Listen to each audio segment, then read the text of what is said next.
à tous et bienvenue dans cette nouvelle vidéo. Aujourd'hui, je pense pas vous surprendre, nous allons parler de mythologie grecque. Et je tiens à poser en ce début de vidéo un petit disclaimer à votre intention. Je sais que certaines de mes blagues peuvent vous vexer ou vous toucher, mais je tiens à préciser que je ne pense pas ce que je dis quand ces blagues sont un peu trop extrêmes, et que c'est pour le bien de la vidéo que je les laisse parce que sinon la vidéo serait moins drôle.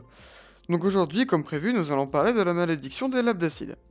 La malédiction, donc, est un thème très récurrent dans la Grèce antique, car il constitue de nombreuses caractéristiques de la tragédie, les dieux, la fatalité et les morts, entre autres. Et donc je ne pense pas vous surprendre si je vous dis que l'histoire commence en Grèce. Voilà. Et aujourd'hui nous allons parler principalement de trois villes. Thèbes, Mycène et Corinthe. Corinthe pour le moment on s'en fout, c'est pour après. Donc, Pélops, roi de Mycène, a un fils, Chrysippe, qui, à sa majorité, ne sait toujours pas piloter un char. Il l'envoie donc en stage chez Labdakos, son poteau, qui a la réputation d'être un des meilleurs pilotes de char de la Grèce. Là-bas, donc, à Thèbes, Labdakos et Chrysippe se trouvent des atomes crochus, si bien qu'ils finissent en couple. Labdakos se mettra d'accord avec Chrysippe pour dire que c'est une décision qui vient d'eux deux, quand Pélops l'apprend. Mais donc, ça arrive aux oreilles de Pélops, et Chrysippe retourne sa veste en disant que Labdakos est un menteur, et qu'il l'a sauvagement violé. C'est donc là que prend l'origine de notre malédiction. Pélops invoque du coup la malédiction d'Apollon sur la descendance de Labdakos. Notre histoire donc continue à Thèbes, quelques années plus tard. Labdakos qui n'est pas au courant qu'il est maudit. Donc Labdakos a un fils, Laios, qui se marie avec Jocaste, sœur de Créon, dont nous allons parler plus tard. Ils ont tous les deux un fils qui, d'après une prédiction d'un oracle, va tuer son père et épouser sa mère. Ça ne plaît pas à Laios, comme vous pouvez l'imaginer. Il l'abandonne donc au sommet d'une colline et lui perce les chevilles. C'est pas très sympa. Or, un berger qui passait par ici reconnaît le roi de Thèbes qui s'enfuit alors en courant, et ce dernier d'ailleurs, le berger, accompagne cet enfant auprès du roi de Corinthe, donc, et ce dernier l'appellera donc Édipe, qui signifie le boiteux. Ce qui n'est pas non plus très gentil, mais qui est au moins réaliste. Édipe grandit et devient donc un fier beau jeune homme, et apprend de ce fait qu'il doit tuer son père et épouser sa mère. Sauf que lui, ce qu'il pense, c'est que ses parents sont le roi et la reine de Corinthe, donc il va fuir vers Thèbes et croiser en chemin un homme avec qui il va s'embrouiller, mais vraiment vénère, jusqu'à ce qu'Édipe le tue, sauf qu'il s'avère que c'était son père, et donc le jeune Édipe continue sa route vers Thèbes. Donc, sur le chemin, il entend parler de la Sphinge, et non pas du Sphinx, qui est une créature de la mythologie égyptienne. Donc la Sphinge est une femme, qui pose une énigme à chaque personne qui vient la trouver, et les mange s'ils répondent faux. Voilà.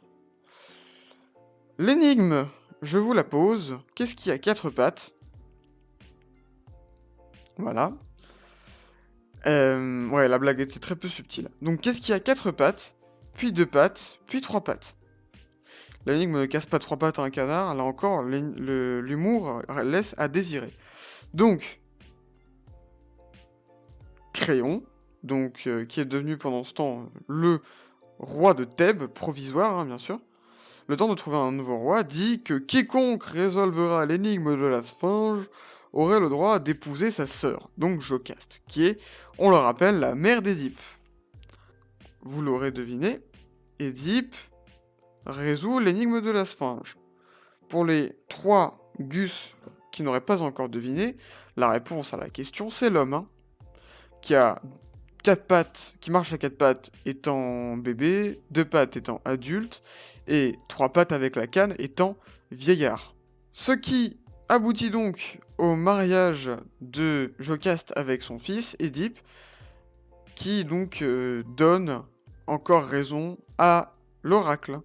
Une peste ravage Thèbes, et cette peste est envoyée par le dieu Apollon, encore une fois. qui n'en a pas fini avec la descendance de l'Abdakos, et dit que le roi de Thèbes n'a pas été tué dans les règles de l'art, et qu'il faut trouver son assassin et l'exécuter. Très sympa, encore une fois, Apollon, hein. Et donc personne ne sait qui c'est, hein. Je vais pas vous résumer tout Édipe Roi, parce que ce serait vraiment très long. Parce que ça, oui, l'histoire tourne un peu en rond, donc c'est pas très très intéressant. Mais en gros, le berger qui avait recueilli Édipe reconnaît ses chevilles percées, et donc dit, voilà, c'est lui, le fils de Laios, qui a tué son père, comme le disait la prophétie. Édipe, qui ne supporte plus de voir les atrocités qu'il a faites, se perce les yeux, ouais, et Jocaste se pend pour avoir épousé son fils.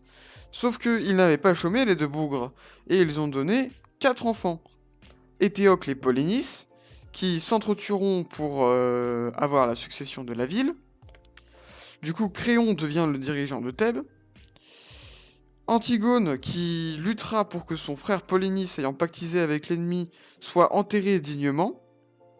Oui, parce qu'il reste le fils du roi de Thèbes, enfin de l'ancien roi de Thèbes du coup, et qui sera tellement dévouée qu'elle finira emmurée par du coup Créon, son oncle, dans les murs de la cité, par sûrement le meilleur artisan portugais du coin. Et donc Ismène, qui, en doutant beaucoup trop de l'issue et du choix qu'elle doit prendre, va mourir de vieillesse. Et donc vous voyez que cette malédiction a été très très efficace. Car oui, il ne reste plus personne de la descendance de l'Abdakos à la fin de cette histoire. Si vous avez aimé cette vidéo, hein, toujours, n'hésitez pas à aller vous abonner à mon Instagram sur lequel je posterai le prochain sondage d'ici, on va dire, une semaine. Voilà. Je vous recommande aussi vivement de vous abonner à mon Twitter, où je posterai la date de la prochaine sortie de vidéo. Mais normalement, je vais essayer de me cantonner au rythme de tous les mardis à 11h30. Et je réserverai Twitter pour les petits teasers des vidéos où je m'aventurerai un peu sur d'autres mythologies. Et je vous invite aussi à vous abonner à ma chaîne YouTube, donc, Mythologie. Je tiens du coup à rappeler que si jamais certaines de mes blagues ont pu toucher quiconque, je ne pense pas ce que je dis. Et je fais cette vidéo avant tout pour m'amuser, voilà. Je prends pas que ça au sérieux ou quoi. Et je vous recommande de mettre un petit pouce bleu à cette vidéo si vous l'avez aimé. C'était Mythologie. Je vous souhaite une bonne soirée ou une bonne journée si vous me regardez de jour. Et à la prochaine. Tchuss.